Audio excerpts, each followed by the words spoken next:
¿Qué tal, chavos? Buenas tardes a todos. Estamos haciendo un video de reflexión dominguera.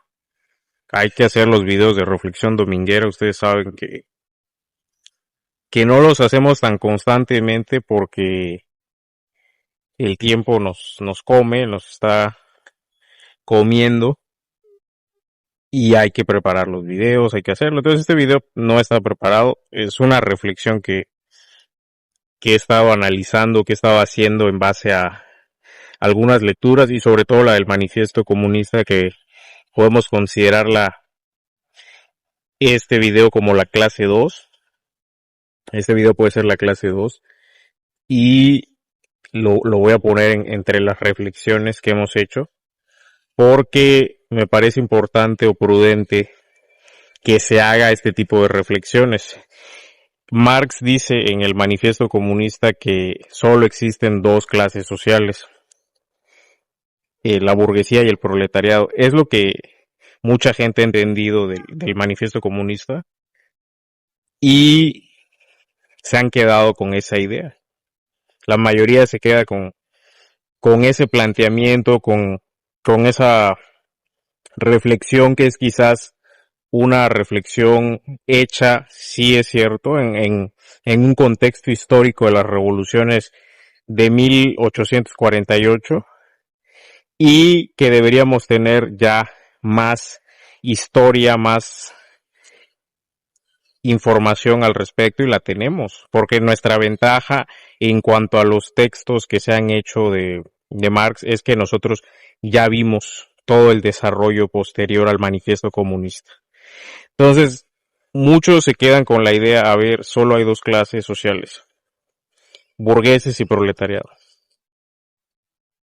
Y entonces pensamos de manera infantil, como decía Lenin utiliza otra expresión, en donde nos dicen, a ver, piensan que se va a enfrentar un ejército con otro ejército y unos van a levantar la bandera del socialismo y otros la bandera del capitalismo. Y piensan que de esa manera es como se van a realizar las cosas. Muchos, obviamente, después de cierto tiempo ya entienden que no es así como se va a hacer o como se realizan las revoluciones. Incluso Marx mismo o Engels, me parece, dicen, bueno, las revoluciones que se han hecho han sido realizadas por una minoría en favor de una minoría. Y la gran diferencia con la revolución proletaria mundial es que será una revolución hecha por la mayoría en beneficio de la mayoría, que es como termina el manifiesto comunista: proletarios de todos los países unidos o unidos. Y yo ando reflexionando sobre eso. No es que existan solo dos clases sociales. Marx lo asume de esa manera porque trata de decir, bueno, toda la historia de la humanidad es una lucha de clases sociales entre ricos y pobres. Toda la historia de las sociedades humanas, es una lucha de clases entre ricos y pobres, patricios y plebeyos. Acuérdense que Marx ha tenido una gran erudición, ha sido muy estudioso de los tiempos de Roma, Grecia, y ha tenido también un poco de la Edad Media, también estudió, quizás más de Roma y Grecia porque había más información de Roma y de Grecia en el contexto de las bibliotecas que él revisitaba. Sin embargo, también de la Edad Media tiene información. Entonces llega a la conclusión de que, bueno, el avance de las sociedades se da por una lucha de clases. ¿Hasta qué punto el marxismo posterior a Marx y Engels, estamos hablando de Kautsky, de Bernstein, intenta negar la lucha de clases, que es uno de los elementos que Lenin le critica incluso en el famoso texto del renegado Kautsky, se lo critica a, a Kautsky, le critica, bueno, pues estás negando la lucha de clases, estás negando la dictadura del proletariado. Entonces, un elemento para que nosotros entendamos, a ver, dónde me sitúo en el metabolismo social, dónde estoy situado, porque luego hay un debate de, no, yo no soy proletariado, dicen algunos, yo no soy proletario, yo pertenezco al sector servicios, entonces yo no soy proletario, yo trabajo en una oficina, no soy proletario. Se tiene esa idea que luego Mao Zedong tiene un texto muy bueno que se llama, que más bien es un artículo, un pequeño, el del análisis de clases de la sociedad china, de 1929 creo. Ay, denme la fecha por buena, porque en ese texto, en ese texto plantea, bueno, a ver, hay que hacer un análisis de clases, pero de la sociedad china.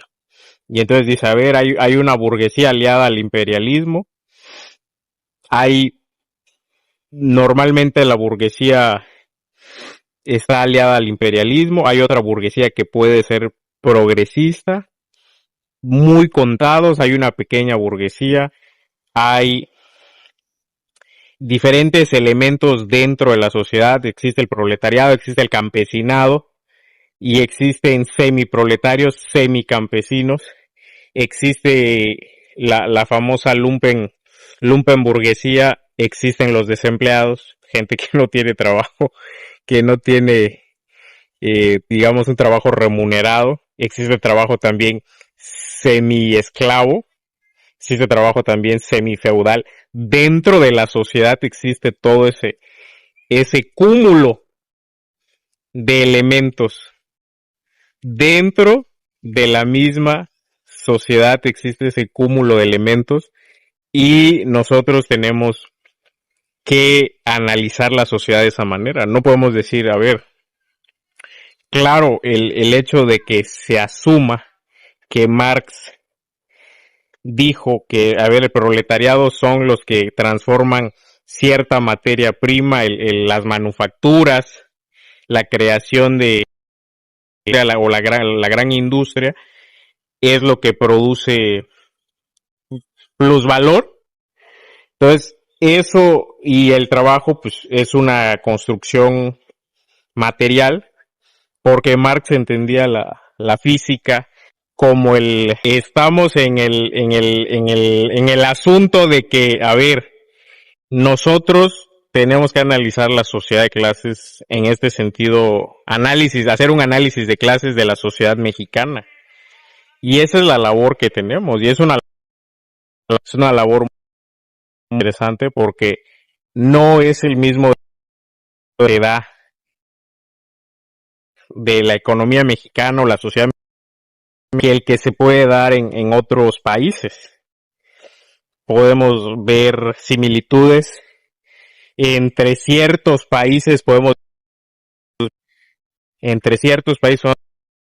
eso es verdad, pero también necesitamos estar conscientes que siempre tiene que existir ese análisis de clases dentro.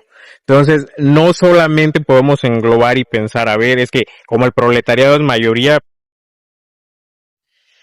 y va a realizar la revolución, porque es mayoría.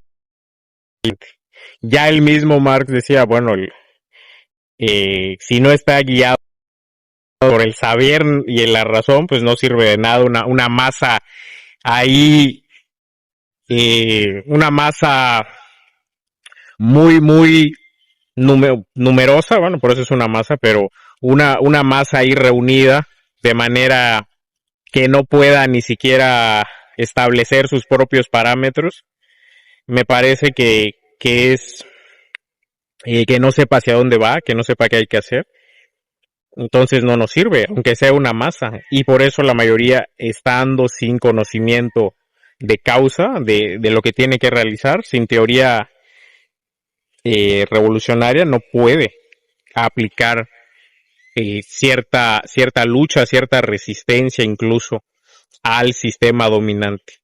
o al sistema económico capitalista, porque hay personas que dicen, bueno, no existen dominados y dominadores, hay que hablar de explotación. Yo creo que tienen puntos válidos también. Cuando mencionan eso es válido, pero estábamos hablando de que, bueno, Marx entendía la materia como la física, entonces él decía, lo que puedes ver es lo material. No sé si tuviera ese concepto de materia o esa sea su impresión. Sin embargo, luego se habla de una cuestión inmaterial, que es como meter a Dios dentro de, como si existiera algo que no fuera materia. Entonces ahí el debate está súper interesante. Ya Juan Íñigo Carrera en su libro de Conocer críticamente el capital menciona, le hace una crítica a Marx sobre el trabajo inmaterial que vale la pena revisar y que luego haremos quizás un videíto hablando de eso, cortito. Ahorita es una reflexión, es para decir, a ver, no solo existen dos clases sociales, sino que la visión a lo mejor es de que se agrupen dentro de dos clases sociales. Pero realmente la sociedad actúa como si fueran dos clases sociales. Esa parte es la que yo pienso que no actúa como si fuera, a ver, yo soy proletario y yo me enfrento al burgués, me enfrento al terrateniente y me enfrento al banquero o al usurero. No. ¿Por qué no sucede así? Bueno, unos van a decir, no, es que no tienen conciencia de clase. Pero independientemente de eso, dentro del metabolismo social, pues hay los académicos, por ejemplo, están inmersos en una vorágine de libros, son ratones de biblioteca y consumen libros a diario y tienen mucha información, pero sin embargo a veces se ponen del lado de la burguesía o del sistema en general por ciertos privilegios que ellos tienen. Y lo vemos en los trabajos. Si nosotros vamos a cualquier trabajo, bueno, ya hay una especie de lo que decía Lenin, una aristocracia obrera. Que ese también es un concepto muy interesante, que debería ser revisitado, debería ser analizado, y que normalmente pues, se tiene ahí como, se tiene como algo que pasó, como que ya no aplica hablar de clases sociales, ya no aplica hablar de burguesía, proletariado, hay que hablar de las nuevas teorías de lo decolonial, hay que hablar del feminismo, del cuestiones así que no, mm, la teoría de la dependencia, por ejemplo, que fue muy famosa durante los 70s, quizás 80s, 60s, entre 60s, 80s, por ahí más, o finales de los 70s, sobre todo con Rui, Mauro Marini, con el otro Gunder Frank, me parece, hablando de la dependencia, del subdesarrollo, pero el detalle aquí más elemental es no solamente cuestionar la teoría de la dependencia, que también Juan Íñigo Carrera la cuestiona y tiene ahí un, unos escritos contra la teoría de la dependencia, sino nosotros hacer el análisis dentro de las clases sociales, dentro de la sociedad, hacer el análisis de, bueno, a ver, hay personas que se dedican a la economía informal, la mal llamada economía informal, y no reciben un salario, que ellos qué son. Empezar a hacer esas preguntas. Eso es una labor. Si tenemos que terminar con algo este video que ha sido muy elaborado hacia el vapor, terminemos con esa reflexión. Ya voy a cortar el video para no hacerlo muy largo. Terminemos con la reflexión de, a ver, analizo, salgo de mi casa y me voy a preguntar y ver y analizar cómo se mueve la sociedad. La gente toma transporte en tal lado, etcétera, llega a las 10 de la noche, oye, mira, esta persona llega de lunes a sábado 10 de la noche, luego voy a otro, oye, estos venden en el tianguis, pero resulta que ese que vende en el tianguis es empleado, sí es asalariado, no es dueño, es algo curioso, luego se van a enterar de eso, sino que el dueño, vamos a ponerle así, es una persona que tiene 10 puestos en diferentes tianguis y pone a sus trabajadores a vender en el tianguis. Ese, por ponerles un ejemplo. Luego te vas a otro lado y vas a la frutería y te das cuenta que los que están allá son personas que traen de lugares, ciertas ciudades, y los traen a veces sin papeles, y entonces entran a trabajar allá y les dan alojamiento, comida, y prácticamente están viviendo en la misma frutería. Y dices, a ver, espera, ellos son proletariado, ellos son asalariados, tienen un salario, sí, pero están prácticamente como esclavos viviendo en una situación de semi-esclavitud porque no tienen un lugar donde vivir. Luego te vas a lugares como el campo y bueno, se da una situación similar. Y así una serie de condiciones en donde tú tienes que analizar dónde vas a crear o con quiénes vas a crear tu proyecto político. Si vas con los burócratas a ver, los que trabajan en el gobierno, en el ayuntamiento, bueno, es difícil que le entren, porque ellos saben que se benefician del sistema trabajando menos. Porque si estuvieran trabajando, por ejemplo, yo que vivo en Quintana Roo, en los hoteles donde no puedes llegar 5 minutos tarde, o ya a las 3 veces es una falta, que llegues 10 minutos tarde, bueno, te regresan a tu casa, y hay una serie de, bueno, te traen así, te traen como en una situación de régimen militar, pero así te traen en chinga, como dicen aquí, a pan y agua, dicen otra palabra, pero a pan y agua, y dicen, no, pues en el ayuntamiento llegas a las 10, desayunas una hora y sales a las 2 de la tarde, 2:30, 3, 4 ya estás en tu casa. Bueno, pues claro, ¿para qué chingado cambio el sistema?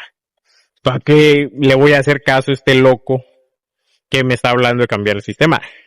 Sin embargo, en la historia, los que fueron revolucionarios, pues no venían de las clases bajas normalmente. Por ejemplo, Marx venía de una cierta clase media alta. Engels era un hijo de un industrial inglés. Eran ricos prácticamente.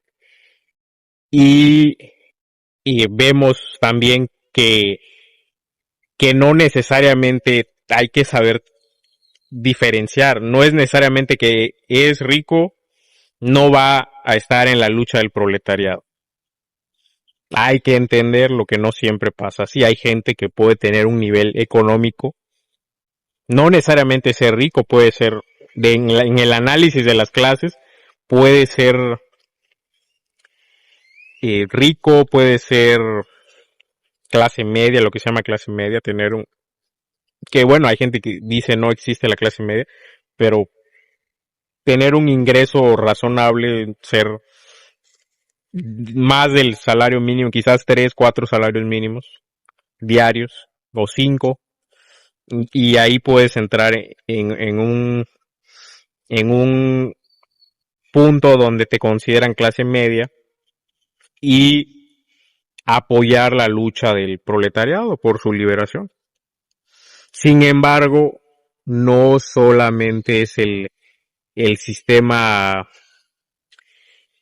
dominante actual o el sistema moderno, el sistema burgués el que tiene que superarse, porque también el debate es eso. Ya mismo Marx ha dicho que entran en pugna las clases y bueno, pueden desaparecer también. Esas dos clases pueden desaparecer. Lo dice el Manifiesto Comunista en el inicio del capítulo primero, si no me equivoco. entran en conflicto, existe una lucha de clases y bueno, puede triunfar una o pueden desaparecer las dos y crearse nuevas clases sociales. Eso está ahí planteado. Hay un debate sobre, bueno, a lo mejor no existían clases sociales antes del capitalismo y las clases sociales son producto del capitalismo.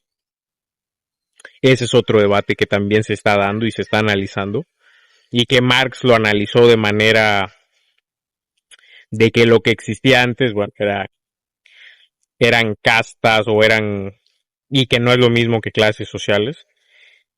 Eso es lo que se está analizando también y es otro debate muy interesante. Y eso cambiaría todo el escenario. Por eso les digo, no está todo dado dentro de lo que se ha hecho.